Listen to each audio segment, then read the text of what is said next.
Students तो बात करते हैं ट्रोपोस्फेयर की। अब इस लेक्चर में ट्रोपोस्फेयर से रिलेटेड कुछ क्वेश्चंस और लॉन्ग क्वेश्चंस के ऊपर बात करेंगे। इसके अलावा स्ट्रेटोस्फेयर और फिर पॉल्यूटेंट्स के ऊपर आज के लेक्चर में बात करेंगे। स्टूडेंट्स आपको पता है कि ट्रोपोस्फेयर जो है that is basically the very first layer of the atmosphere, और इसमें दो गैसें बहुत ज़्यादा हैं, that is nitrogen and oxygen, जो कि 99% बाय वॉल्यूम है। फिर देखा जाए तो इसमें दो गैसेज और हैं, carbon dioxide and water vapours, जो कि नेग्लिजिबल अमाउंट है इनकी एटमॉस्फेयर में, लेकिन फिर भी ये एक सिग्निफिकेंट रोल अदा करती हैं फॉर मेंटेनिंग द टेम्परेचर। यानी कि आपके जो ज़मीन का टेम्परेचर है वो मेंटेन करने के लिए जो है आप कह लो कार्बन डाइऑक्साइड और वाटर वेपर्स बहुत ज़रूरी हैं, और ट्रोपोस्फेयर में इनकी कंसनट्रेशन मैक्सिमम है।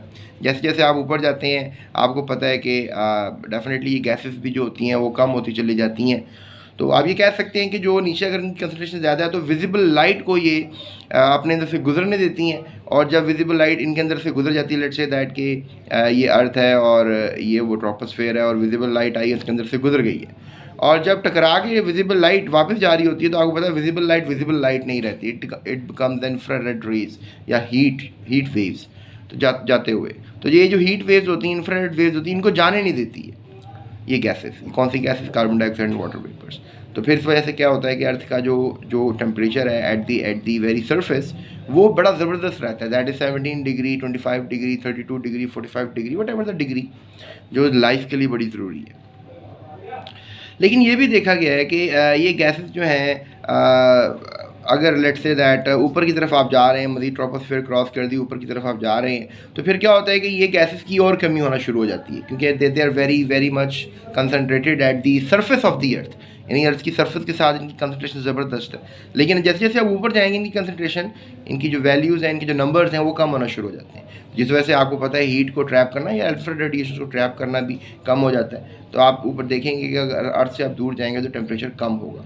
आप 12 किलोमीटर की ऊंचाई पे देखेंगे टेम्परेचर -58 डिग्री होगा, ये आपको मैंने टेबल में भी बताया था।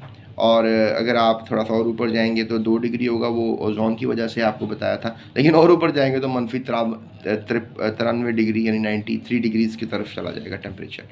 एक जो बड़ी इंपॉर्टेंट बात इस पैराग्राफ में लिखी गई है वो ये है कि आप 1 किलोमीटर की ऊंचाई पे जाएंगे तो तकरीबन 6 डिग्री टेम्परेचर कम हो जाएगा, क्योंकि definitely concentration carbon dioxide water vapours की कम हो रही है। और फिर एक किलोमीटर और ऊपर जाएंगे 6 डिग्री टेम्परेचर और कम हो जाएगा। तो ये भी बात पॉइंट टू पॉन्डर है जो आपने याद रखनी है, राइट। सो आगे चलते हैं स्ट्रेटोस्फेयर की तरफ। स्ट्रेटोस्फेयर बेसिकली आप कह लें ये अगली लेयर है ट्रोपोस्फेयर के बाद। तो ये तकरीबन 50 किलोमीटर तक जाती है, ये आपको पता होगा। और इसके अलावा मैं आपसे ये कहूँगा कि यहाँ पर ग्रेजुअली टेम्परेचर 2 डिग्री तक जाता है, क्योंकि ओजोन यहाँ पर होती है, क्योंकि उसने भी रेडिएशंस को एब्जॉर्ब करना होता है। यानी ऑक्सीजन नीचे रेडिएशन एब्जॉर्ब नहीं करती, लेकिन ऊपर ओजोन रेडिएशन एब्जॉर्ब कर लेती है। यानी कहने की बात यह है कि रेडिएशंस जो है वो स्ट्रेटोस्फेयर्स में एब्जॉर्ब करने वाली गैस ओजोन है। यानी कि ट्रोपोस्फेयर में ऑब्जॉर्ब करने वाली जो गैसेस हैं वो कार्बन डाइऑक्साइड और वाटर वेपर्स हैं, जबकि अगर हम बात करें स्ट्रेटोस्फेयर की तो वहाँ पे एब्जॉर्ब करने वाली रेडिएशंस की जो गैस है वो कौन सी है? ओजोन। तो that's a point two ponder. तो यहाँ पर भी ऐसे ही है कि जब आप ऊंचाई पे जा रहे हैं तो टेम्परेचर जो है वो -58 यानी 12 किलोमीटर पे तो -58 था, लेकिन जब आप 50 किलोमीटर तक ऊपर चले गए तो 2 डिग्री टेम्परेचर हो गया। तो आप कह सकते हैं कि ओजोन जो है इस लेयर के अंदर एक high ultraviolet radiation from the sun जो है उसको जो है उसकी मदद से जो ऑक्सीजन है वो टूट जाती है and breaks up into monatomic oxygen and diatomic oxygen as well. यानी कि जो ओजोन है जब ऊपर से यूवी आती है, ठीक है, यूवी मीन जो सूरज से ख़तरनाक शुआएँ आ रही होती हैं उनको हम अल्ट्रावायलेट रेडिएशंस कहते हैं। तो वो ओजोन जो है उससे टूट जाती है और वो ऑक्सीजन में और मोनोटॉमिक ऑक्सीजन में कन्वर्ट हो जाती है। और अगर at the very very top जो है वो तो आपको पता है ओजोन टूट रही होती है, लेकिन मिड ऑफ स्ट्रेटोस्फेयर में जो है यूवी जो है वो बेसिकली पास थ्रू नहीं कर पाती, ठीक है, क्योंकि ऊपर से सारी रिफ्लेक्ट हो जाती है यूवी अल्ट्रावायलेट। तो वहाँ पर फिर ऑक्सीजन मोनोटॉमिक ऑक्सीजन दोबारा मिलते हैं, यानी टॉप पे ओजोन टूट रही है और नीचे जो है वो ओजोन बन रही है। सो वही जो टूटे हुए पार्टिकल्स हैं वो नीचे आ जाते हैं, ठीक है, और फिर वो आपस में जुड़ जाते हैं और इनके जुड़ने से एक्सोथर्मिक रिएक्शन होता है। यानी अगर मोनोटॉमिक ऑक्सीजन और ऑक्सीजन आपस में गैस आपस में मिलेंगे तो एक्सोथर्मिक रिएक्शन होगा। तो इस एक्सोथर्मिक रिएक्शन के नतीजे में आपको पता है कि फिर स्ट्रेटोस्फेयर का टेम्परेचर जो है वो क्या कर जाएगा? इंक्रीज़ कर जाएगा। सो आप ये देख सकते हैं। उसके बाद लोअर स्ट्रेटोस्फेयर में जो है आपका वो पता है कि बड़ी लो अल्ट्रावायलेट रिसीव होती है, क्योंकि सारी तो ऊपर रिसीव होती है, टॉप ऑफ द सरफेस जो है वो रिसीव हो जाती है। So thus monatomic oxygen is not found here and ozone is not found here. तो चूँकि अब जहाँ पे मतलब we have three regions of ozone, let's just have a picture 50 kilometres, और we just have near about 12 kilometre start हो रही है स्ट्रेटोस्फेयर। तो ये लोअर स्ट्रेटोस्फेयर हुई और ये अपर स्ट्रेटोस्फेयर हुई। यहाँ पे तो ओजोन डिकम्पोजिशन होती है बड़ी ज़बरदस्त, और मिडिल स्ट्रेटोस्फेयर ओजोन फॉर्मेशन होती है। तो लोअर स्ट्रेटोस्फेयर में कुछ भी नहीं हो रहा था, it's been kind of a place जहाँ पे ओजोन बन भी नहीं रही होती और टूट भी नहीं रही होती। एक मज़े की बात ये भी है कि जो ओजोन है, ये आपने कभी फ़ोटो कॉपी कराई हो फ्रेश तो उसमें से ख़ास किस्म की अजीब सी स्मेल आती है। It's kind of bitter smell, you can say, कड़वी सी स्मेल होती है। तो वो स्मेल जो है वो फ़ोटोकॉपी मशीन से ओजोन की आ रही होती है। यानी वहाँ पे भी जो फ़ोटोकॉपी मशीन आपको पता है लाइट चलाती है और वहाँ पे भी रेडिएशंस निकलती हैं, तो जो हवा में ऑक्सीजन होती है वो टूट के ओजोन बन जाती है। तो ओजोन याद रखिएगा एक पॉइजनस गैस है, आप इसमें सांस नहीं ले सकते हैं, और इसमें अगर आप सांस लेंगे तो फिर आपकी ढिंकी चिक्की हो जाएगी, you will get die for it.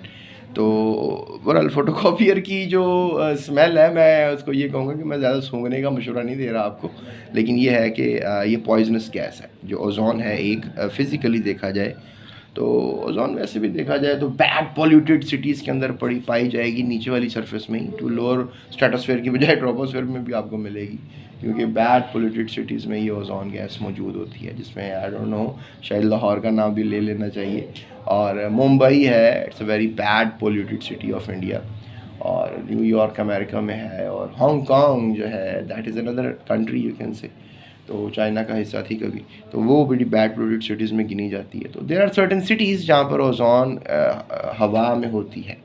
तो बहरहाल ये पोल्यूशन का चैप्टर है, इसी चीज़ की आगाही देनी है कि एटमॉस्फेयर में क्या सीन ऑन है, क्या सीन ऑफ है। टेस्ट योरसेल्फ आप लिखिए यूट्यूब सर्च बार पे 14.1 स्पेस जीएस एकेडमी लाजमी लिखिए, तो आपको ये पूरी टेस्ट योरसेल्फ मिल जाएगी।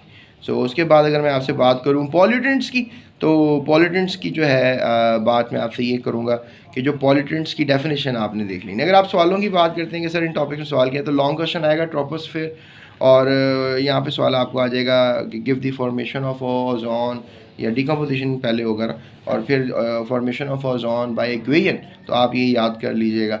और टेम्परेचर्स के ऊपर एमसीक्यूज आ सकते हैं कि कहाँ पर क्या टेम्परेचर होता है, so that could be a question. और पोल्यूटेंट्स की अगर हम बात करें तो यहाँ पे बड़ा तगड़ा क्वेश्चन बोर्ड में आता है कि what is secondary and primary pollutants, या प्राइमरी सेकेंडरी पोल्यूटेंट्स, तो वो भी अगले पेज पे है, इस पेज पे नहीं है। तो अभी तो यहाँ पर इस पेज पे क्या सवाल आ सकता है, वो यही आ सकता है कि व्हाट आर पोल्यूटेंट्स, कि जो पोल्यूटेंट्स हैं वो क्या होते हैं। तो pollutant is a waste material that pollutes air, water और सॉइल, कि जो पोल्यूटेंट है वो एक वेस्ट मटेरियल है जो कि शायद हवा को, पानी को जो, और सॉइल को जो है वो पॉल्यूट कर रहा है। So three factors determine the severity of pollutant, यानी ऐसे फैक्टर्स भी याद रखेंगे जो बताते हैं कि पोल्यूशन किस कदर है, किस नौयत की है। So it's chemical nature, pollutant का केमिकल नेचर क्या है, कंसनट्रेशन उसकी मकदार कितनी है, एंड परसिस्टेंस वो कितनी देर तक रहेगा, राइट। तो ये तीन चीज़ें बड़ी इंपॉर्टेंट हैं। तो ये भी आपको क्वेश्चन आ सकता है कि what are the three factors on which the severity of a pollutant depends, तो ये तीनों फैक्टर्स आपने याद रखने हैं। So these pollutants are being created and discharge to the environment by human activities, no doubt human activities जो हैं इसकी वजह से ही ये पोल्यूटेंट्स आ रहे हैं, and they make the environment, air, water और सॉइल हार्मफुल टू लाइफ, यानी ये ज़िंदगी को भी बड़ा ख़तरनाक बनाते चले जा रहे हैं। और अगर हम देखें तो पोल्यूटेंट्स जो ऐसे सब्सटेंसेस हैं, ये भी डेफिनेशन में आप ले लें, जो कि पोल्यूशन कॉज करते हैं, और जो कंटेमिनेंट्स हैं, और दो सब्सटेंसेस मेक समथिंग इम्प्योर। तो कंटेमिनेंट्स में और पोल्यूटेंट्स में क्या फ़र्क है, ये भी आपको बोर्ड में एक शॉर्ट क्वेश्चन आ सकता है, तो ये डिफरेंस आ सकता है आपको, तो ये भी लाजमी कर लीजिएगा।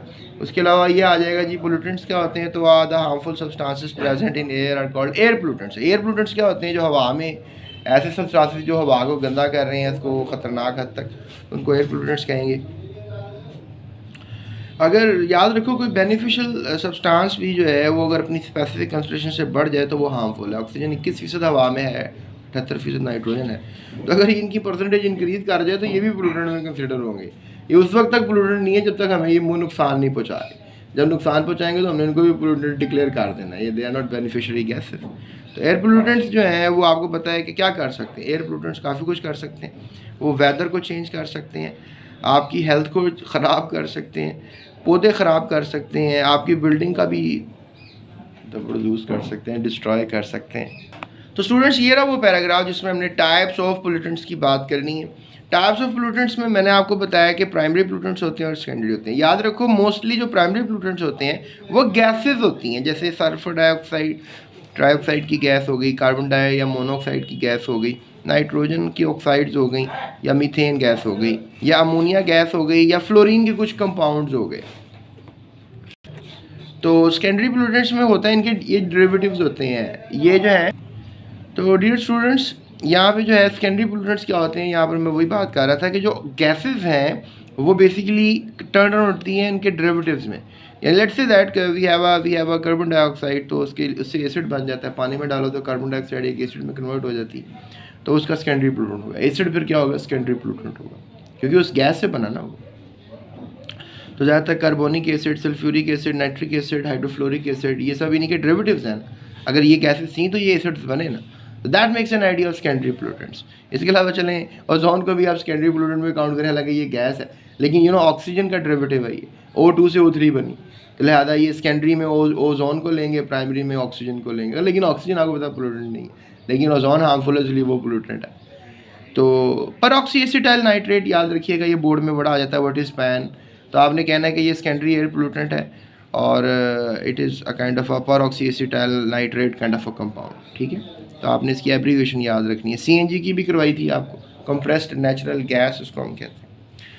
उसके बाद आया था students next topic sources of air pollutants and फिर definitely sources of air pollutants में पहले हम ये देखेंगे कि कार्बन डाइऑक्साइड और कार्बन मोनो कैसे हवा में आ रही हैं और फिर ये क्या कर सकती हैं, ग्रीन हाउस इफेक्ट कर रही हैं, जो भी कर रही हैं, और इनका इससे क्या इफेक्ट हो रहा है, मतलब ग्लोबल वार्मिंग बढ़ रही है। फिर कुछ कार्बन मोनो के और नुकसान आते हैं और कैटालिटिक कन्वर्टर की कुछ बातें हैं। और फिर कार्बन डाइऑक्साइड लाइफ गैस है पौधों के लिए, जबकि ऑक्सीजन लाइफ गैस है जानदारों के लिए, ये एक बड़ा उल्ट बात है। फिर हम बेसिकली ये भी देखेंगे कि सल्फ़र के कंपाउंड्स कहाँ से हासिल हो रहे हैं। पहले हमने देखे कि कार्बन की ऑक्साइड्स कहाँ से हासिल हो रही हैं, फिर हम देखेंगे कि आखिर सल्फ़र के कंपाउंड्स कहाँ से हासिल हो रहे हैं, कैसे एयर पोल्यूशन में वो हिस्सा किरदार अदा कर रहे हैं। फिर हम नाइट्रोजन के कंपाउंड्स के ऊपर भी गौर कर लेंगे कि आखिर ये भी तो हवा में आ रहे हैं ना, प्राइमरी पोल्यूटेंट्स कहलाते हैं, तो ये कैसे शामिल हो रहे हैं, ठीक है। उसके बाद फिर इनसे बनने वाली तेज़ाबी बारिशें हो रही हैं, सेकेंडरी पोल्यूटेंट्स की बात की थी ना अभी, तो उनसे तेज़ाबी बारिशें हो रही हैं, वो कैसे हो रही हैं, और फिर उनके इफेक्ट्स ऑफ एसिड्स, रेन क्या है। और इसके अलावा फिर डेफिनेटली अब ओजोन भी आपको पता सेकेंडरी पोल्यूटेंट है, लेकिन वो तो नीचे जब रहे ट्रोपोस्फेयर में रहे तो पोल्यूटेंट है ना, लेकिन अपने उस जगह पे रहे तो ज़बरदस्त है, हमारे लिए बड़ी बेनिफिशरी गैस है, क्योंकि वो हमारे लिए अल्ट्रावायलेट्स को रोक रही है from the sun to the earth. क्योंकि अगर ओजोन ना हो तो मसला है। तो ओजोन की डिप्लीशन पे बात करेंगे कि हम कुछ ऐसी करतूतें कर रहे हैं, कुछ ऐसी चीज़ें कर रहे हैं जिसकी वजह से ओजोन कम होती जा रही है, डिप्लीट होती जा रही है। डिप्लीट का मतलब होता है कमी, ठीक है। तो ये कमी होती जा रही है इसकी, तो इसके पीछे भी काफ़ी बहस करेंगे और फिर समझने की कोशिश करेंगे। तो ये था हमारा आज का topic, effects of ozone depletion पे भी बात होगी। तो इसके अलावा और भी कुछ जो ये येलो पॉइंट्स हैं, येलो पैराग्राफ्स हैं, इनके ऊपर भी बात कर लूँगा मैं आपसे। सो ये था हमारा आज का lecture. Stay up with GS Academy YouTube channel, links हैं नीचे डिस्क्रिप्शन में, उनमें नोट्स हैं, उनमें डिफरेंट चैप्टर्स की सारे लेक्चर्स हैं, आप मुफ्त ले सकते हैं, मुफ्त नोट्स डाउनलोड कर सकते हैं, अपने दोस्तों को ये वीडियो शेयर कर सकते हैं, उनकी हेल्प कर सकते हैं पढ़ाई में। और इसके अलावा आप कमेंट कर सकते हैं अगर कोई बात पूछनी हो आपने, ठीक है। और सब्सक्रिप्शन तो आपकी होगी। So that's it, thank you so much, अपना ख्याल रखिए।